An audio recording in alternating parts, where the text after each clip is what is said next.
King Aleister Satan from King Satan, and you are watching GRIMM TV.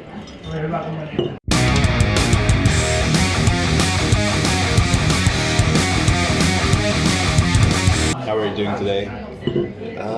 Little hangoverish to be sure. Yesterday we performed in Tampere first show of the tour, supporting Deathstars and Priest, and of course first show of the tour.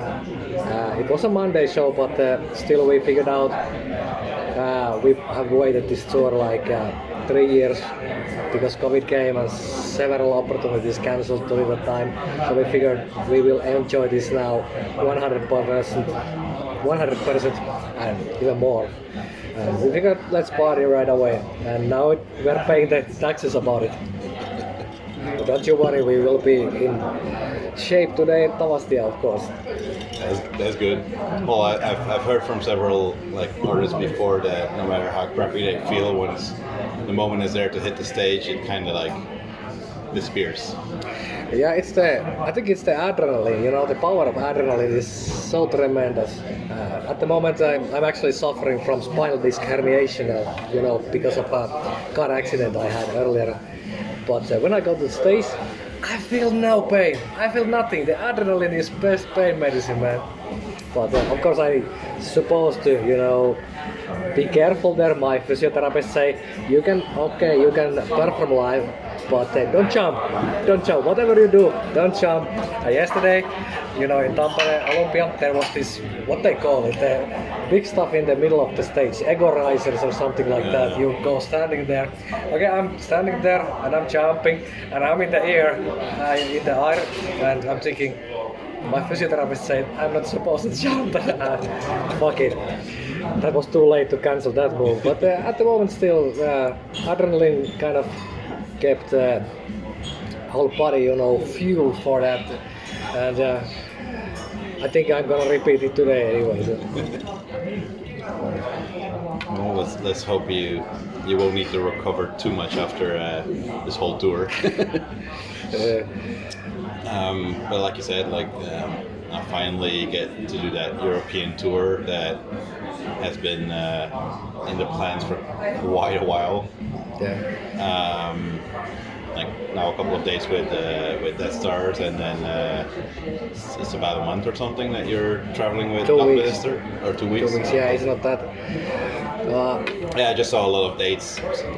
Yeah, it's just really short on each other. It is. 2020 we were supposed to support the groups, and that was our second album. We were supposed to promote that album. Then the tour got cancelled, and again 2022 we were supposed again to support the groups. Same thing. It was right in the last finishing line with the COVID stuff. It got cancelled, and we were like, fuck, we will need to make a third album now. We made a third album, and then actually last year Deathstars was having this tour, and we were invited to support that tour, and we actually were that was about finalize, and 1 week silence, and then the organizer says sorry, this tour is cancelled, and we were like, that was a fucking third tour now, it is cancelled because of this COVID shit. And then we kind of get acquainted with Deathstars, I mean Gothminister guys in the Helsinki Industrial Festival last year, and that's I'm so sorry. Yeah, and after that, when we kind of get acquainted with the Gothminister guys there, and we were contacted by them that they're doing the tour, so we figured, okay, now maybe 4 times the charm, and then we agreed to do this. And 1 week after that, Deathstars again contacted their team that okay, the new tour is happening, do you want to come? But because the dates are similar at the moment, they're happening now, so we agreed to do the Gothminister thing. So we figured that maybe we do the Finland only, because that doesn't coalesce. Yeah. So it was a real honor, and yesterday was showed why it was a really good match, I think. Yeah, I feel like the whole lineup basically is a really cool lineup if you're into that kind of industrial synth sound with Priest as well. Like it's a really nice combo. Yeah, Priest was very nice. Kind of, I like these nights when the bands are not the same. I think it's very stupid to go see 3 times the same band the same night. The diversity there is really killer, and Priest was a live environment. It was much more energetic than I anticipated. I saw it the first time actually yesterday. And nice guys. Yeah, I've seen it a couple of times and I think they're amazing.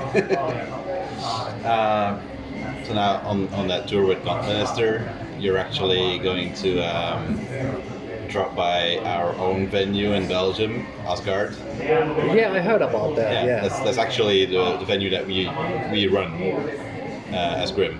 Okay, what can we expect from the GRIMM venue?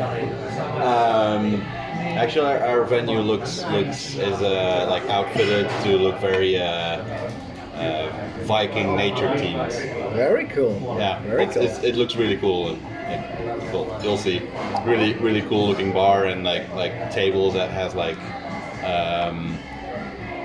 Viking symbols edged like burned in them and stuff like that. It's a really cool venue, if I may say so myself.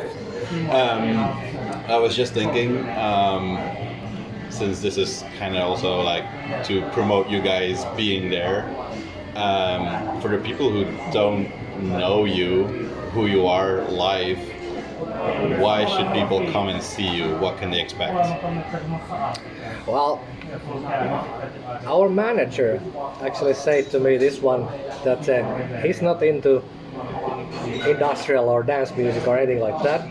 And before she, sorry to pronounce in English, in Finland we have only one pronoun in Finnish and English. But anyway, before she became our manager, she said, I don't know why I like you guys. I'm not supposed to like this kind of stuff, but you have this kind of energy there that kind of transcends the genres mentioned here and take kind of lyrics with the different genres and so on.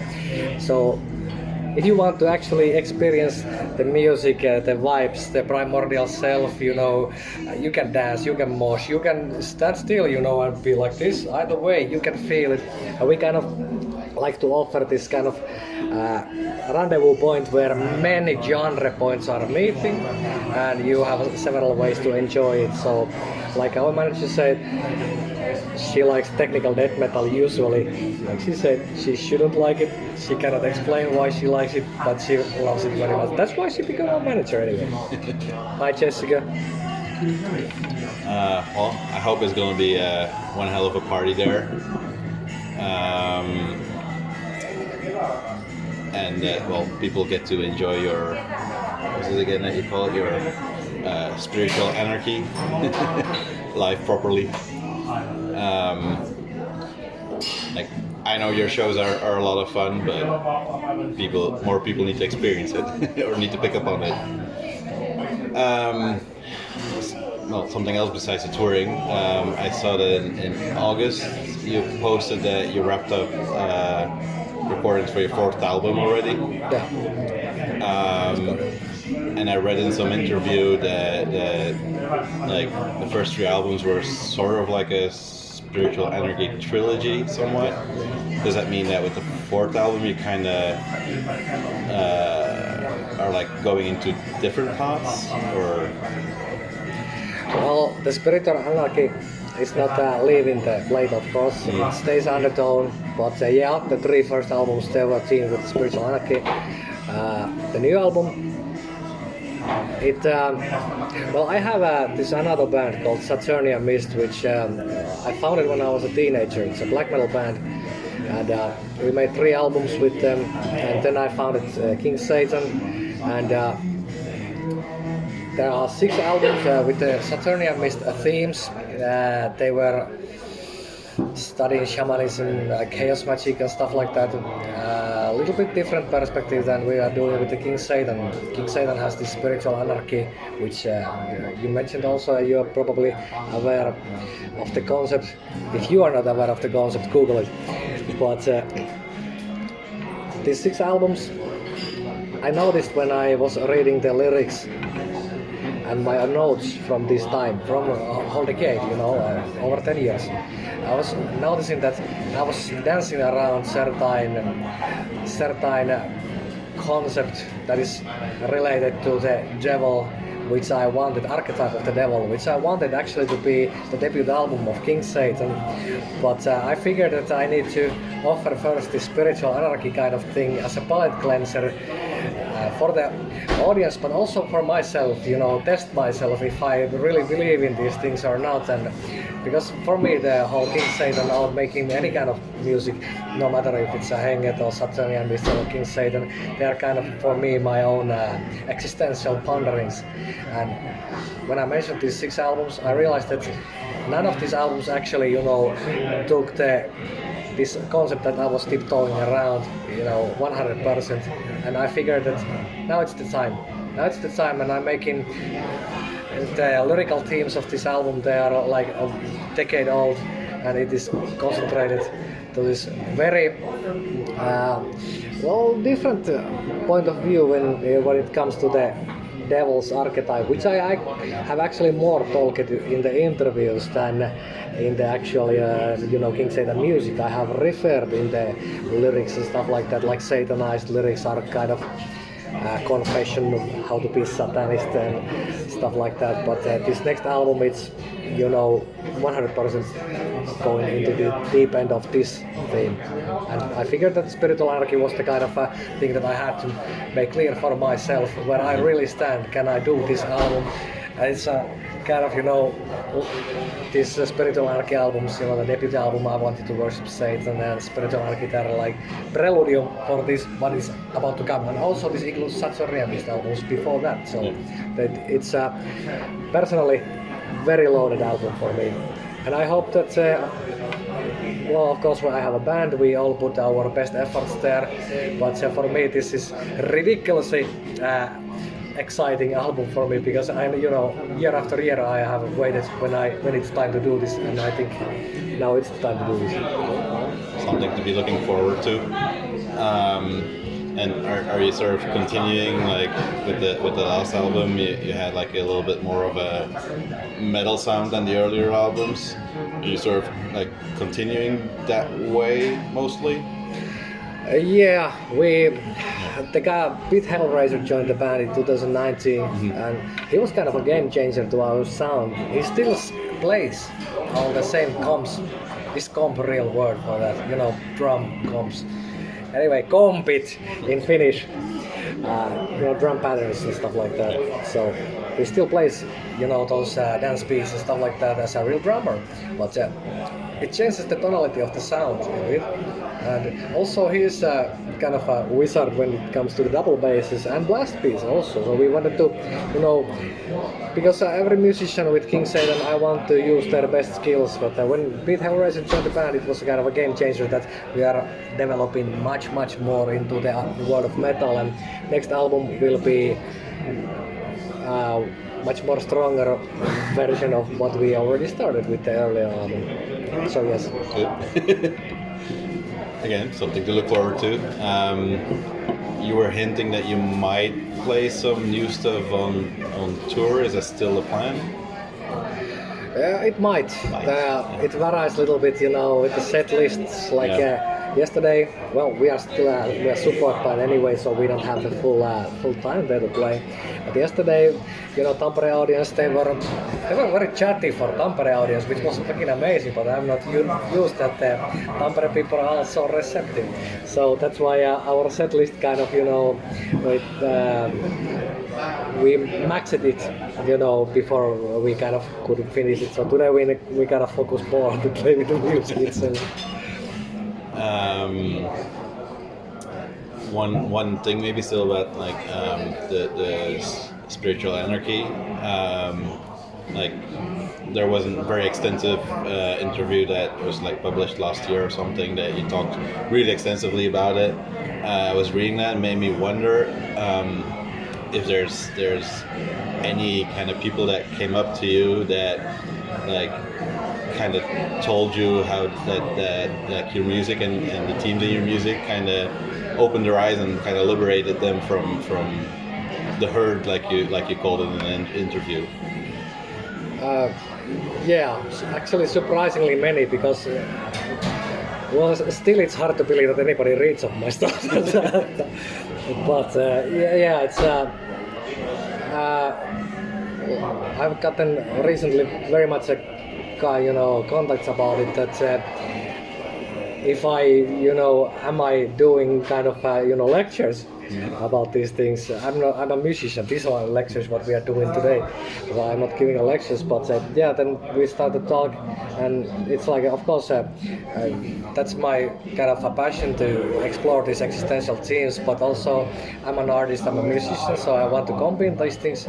But it's always, it means extra much for me that some of my experience, some of my thoughts have helped to some people to deal with their lives. And the biggest things, are not probably only those that I have affected somebody's worldview, but more often, especially after the COVID, I've gotten many contacts that people are suffering from suicidal thoughts, or they are, lost in their lives and stuff like that, and they have gotten some kind of energy. Also similar, what is many comments coming to the King Satan, that they cannot really define what is helping. Some kind of weird energy gives them. And also the lyrics are giving them some kind of hope or ways to cope with the existential stuff, and that's a kind of I still have no words to that's like most humbling experience to get that kind of feedback. But also if this happens, and this means much more to me actually, than because everybody, one of the key with the spiritual anarchy, with the King Satan's philosophy, is that don't listen to us. We are trying to make you to think yourself. So and if this can happen with the people, and we get those also, and it's also very humbling, don't get me wrong, this to affect some people like that. It's his responsibility, that I shouldn't think too much about it, because I get kind of goosebumps on it. But yeah, it's a really humbling, and the whole band is kind of we are because they come to our public band fan email, so we all can read it, and we're like, man, this means so much that we can. Even it started like a few persons, but now it has become more of a trend. So yeah, it's wrong to say that we are really at the same time honored and humbled about it, but because of course naturally we do the stuff we write, and we have experienced the similar stuff. So somebody said once that heavy experience of yourself, if you share them, might come as survival guide for somebody afterward. So yeah, I've talked with other artists and so on, and it's kind of most of the time like a similar like experience for them, like that they're kind of hoping that their music can mean something like that, for even if it's just one person out there. They're always very like humbled, and sometimes even surprised that it actually means like something like that for like a listener. So yeah, it's still very hard to, even after these few years we have been doing this, it's very still hard to comprehend that where we are. Somehow we are still, well, I cannot speak with the whole band, but somehow I'm still the same underground artist working in the very modeful rehearsal place and stuff like that. So mentally I'm there. So this all the stuff that is been happening like a skyrocketed after the Occult Spiritual Anarchy release, it's very hard to comprehend. And like the other day I was in a local supermarket in Tampere. One guy comes to me, tells me that, hey, you are like King Aleister Satan's lookalike. You look like very much that guy.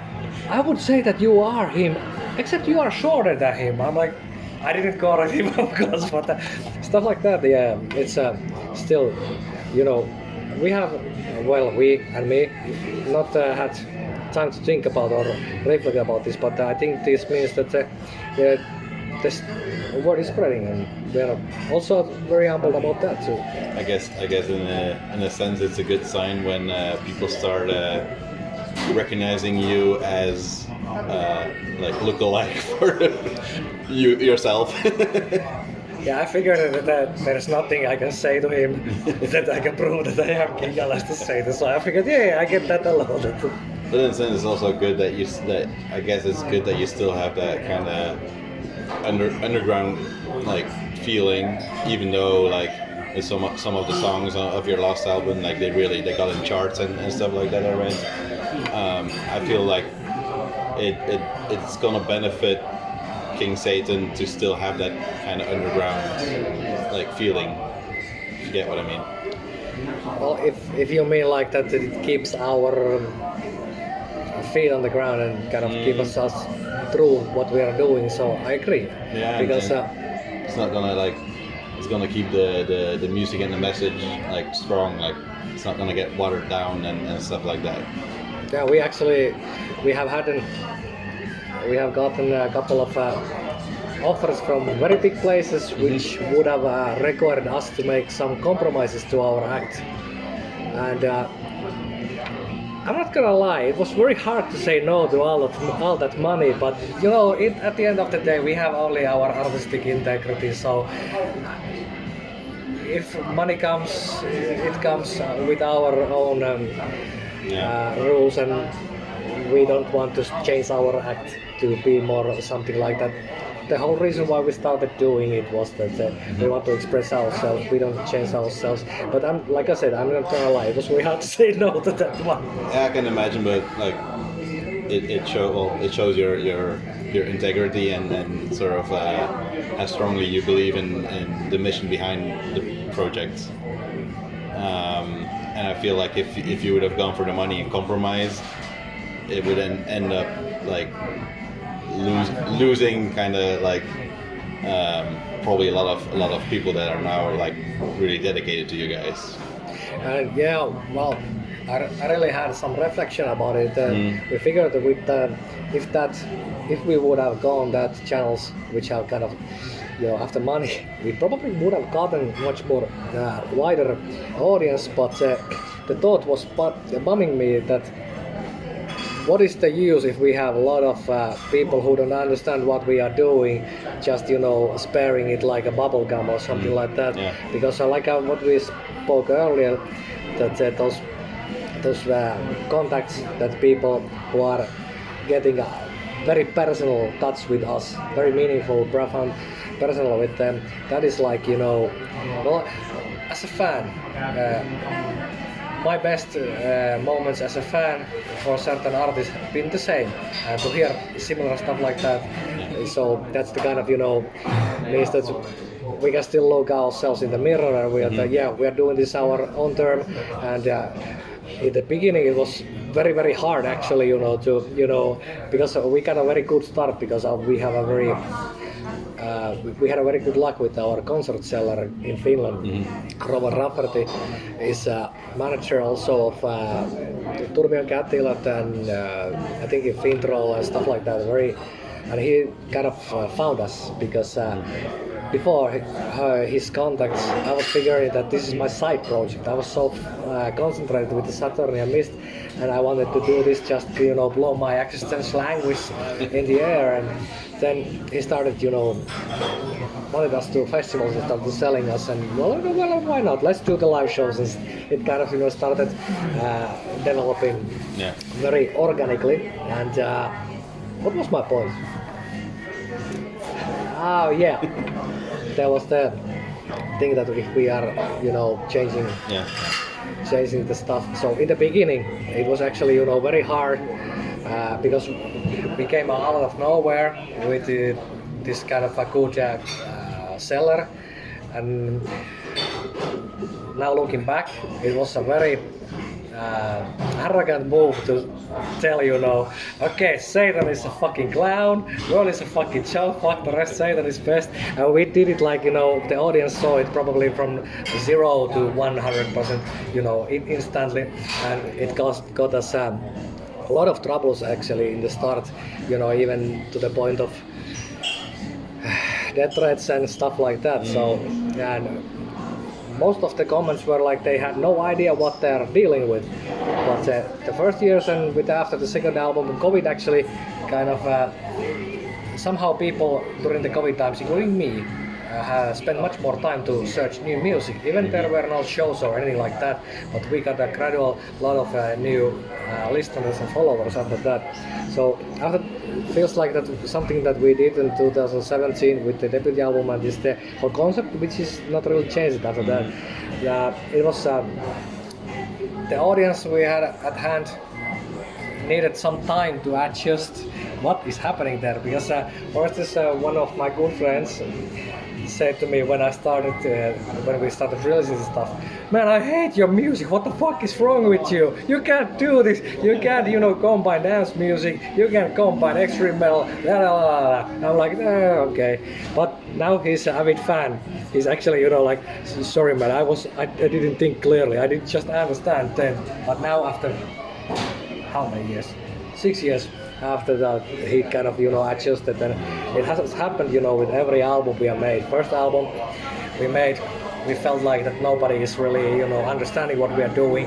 The second album we made, hey, the first album was fucking amazing album, you should make more music like that. This second album, I don't understand it. And we make the third album, and a lot of people say, yeah, the second album was fucking amazing, what is happening, why are you changing that stuff? So looking very much forward what happens after we make it the fourth album, which is, by the way, we continue with the earlier comment that we have not made the announcements about it yet. Mm-hmm. It's actually completely ready. Mm-hmm. We mastered it. Janne Tolsa, Turmi and Kätilöt did again the mastering. He's a fucking genius. Hi Janne. But timing, because of my car accident shit, stalled the project, so we couldn't release it for this tour, so we are doing this at the earliest convention when we can. Yeah, I always appreciate, like, I discovered you guys. I don't remember. I don't think it was the first Helsinki Industrial, but I think it was the Xmas thing at Nosturi with Turmi and Kätilöt and Fear of Domination. And Metallurgy. Metallurgy. Yeah, the last time we played in the Nosturi, and it was demolished. I think I discovered you around that time, and I always appreciated the kind of combination of not really taking yourself too serious seemingly, but then at the same time kind of having that kind of serious message behind it. I found the combination, and it was the same with the music. You had the extreme metal, but then you had the kind of almost 90s dance music infused in it. That combination, kind of those opposites that were combined. I always appreciated that. It was immediately for me the goal was immediately clear. This is gonna be good. Yeah, we'll be looking forward to some new music, and seeing you on the road, right? One thing I wanted to ask about still.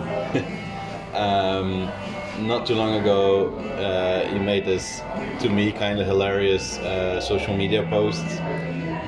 I'm guessing you already know which one it is. Where you're apologizing that it was not clear that your Satanist. Was that kind of laughing with all the social media apologies that have been happening lately, or? Yeah, well, it was of course a mock apologies, like you said, but this is the thing with the King Aleister. It actually pays it to the true things, because my friend has shown some screenshot of where people are, seriously contemplating what is my ideology. If I am really, in a band, maybe in the interview you can put a screenshot of that statement there. But really, band King Satan, my name and stuff like that, there are still, people shocked about that. He can't be Satanist, right? He can't be a Satan worshipper. And that's kind of, of course we had no any kind of pressure to say the statement or stuff like that, but the bands and celebrities are making apologize statements over nothing nowadays, and that was a kind of a social commentary which we are doing, ever since we started. We are doing those those things. But that one kind of, it was very surreal. But it's also nice that the sub contest there, that the people are actually, reading the lyrics, and because I have actually never said which school of Satanism I really, because those things are my personal things. There are some guesses, people think that I belong to these and these organizations and stuff like that, but my possible alleged membership of certain organizations, it's my own thing. Everything that I want to share is in the lyrics, and like the spiritual anarchy kind of thing. You don't even have to be Satanist for listening us, because the whole core message is that Satan is only a symbol, but it can be also a genuine essence, and it doesn't really matter. It's what you make of it, and that's the kind of message that a lot of our listeners actually don't perceive themselves as Satanists. Actually, majority of it do not do that. But even those who do not do that, they come to tell me after the show that even the views about the God and Satan, they have started to really think about it. They never thought about those things, and even they went to the different direction about what some of our lyrics might say, but they got them thinking, Yeah. I feel like overall your music just brings a good, well, like I said, like a sort of like an incentive to think, and sort of like kind of bringing a possible way towards, like, I guess, liberating yourself somewhat from certain like thoughts that are commonplace in society and stuff like that, which is basically what Satanism is for a lot of people, that kind of individuality and like liberation of the urge or like society and stuff. So one of the key ideas of what I've perceived about every ideological form of Satanism, whether it's a theistic or Lavain or Satanic temple or whatever. Okay, what we were talking about? We were talking about the subtext of different movements regarding the archetype of Satan, Satanism, whether it is Lavain or Satanic temple or theistic Satanism or old school devil worshipping. They all kind of could be summarized in two things. One thing is that every Satanist or kind of have to destroy their own image of the Satan eventually. If you want to be, a real truth seeker, you need to challenge every view you are having, including your view about Satan, yourself, God, and stuff like that. And the another one point is that, which is very fascinating actually. I have noticed that when you are reading all the old stories, folklores, and from mythology, not only Abrahamic religions, but in the Asia or South Africa, South America, there are always devilish figures in those folklores, and I believe that those stories they're so old that they are a primitive way to construct what is realism versus idealism. Because let's take the Westerners all know the myth of the Garden of the Eden. God says, don't eat from the tree of knowledge, it gives you knowledge. And then the Eva, feminine aspect, symbolizing the intelligence, eats because the talking snake, symbolically the devil, says that yeah, you should eat it. But they also know that it's a very challenging thing, because then you realize the actual reality, it might not be pretty. But the whole subtext of this story is that the idealist knows that probably knowing more will hurt us even more. But what you're thrown into this existence, what you're gonna do if do you wanna live in a lie, in a dream, and sleep? And they opposite God, they eat the fruit, they get the knowledge of themselves and the reality around. That's the kind of idealistic. From the time when there was no term invented, even idealism, and God is representing the voice of reason. Don't do this, just stay alive, or yada yada yada, stuff like that. But anyway, this is the similar thing with all of the ancient traditions. And these two things is something that with the spiritual anarchy undertone has been dealing with. Interesting stuff where we got from talking about joke social media. Apology.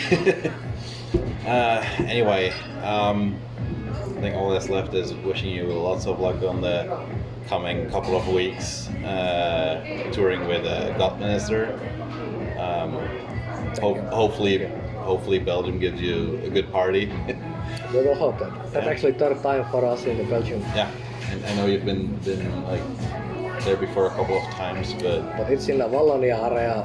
Yeah, now it's in Flanders area in Ghent. And I have been given understanding that there is certain area rivalry between you. Yeah, well, we're one in the same country, but we're still separated a little bit. But maybe it's like, you know, in Finland there are regional stuff like, you know, Tampere, Turku, they kind of, you know, rival each other, but they're still same country, like a brothers who are picking each other. Yeah, like sort that. of. Okay, that's good to know. Yeah, and we'll be looking forward to new music.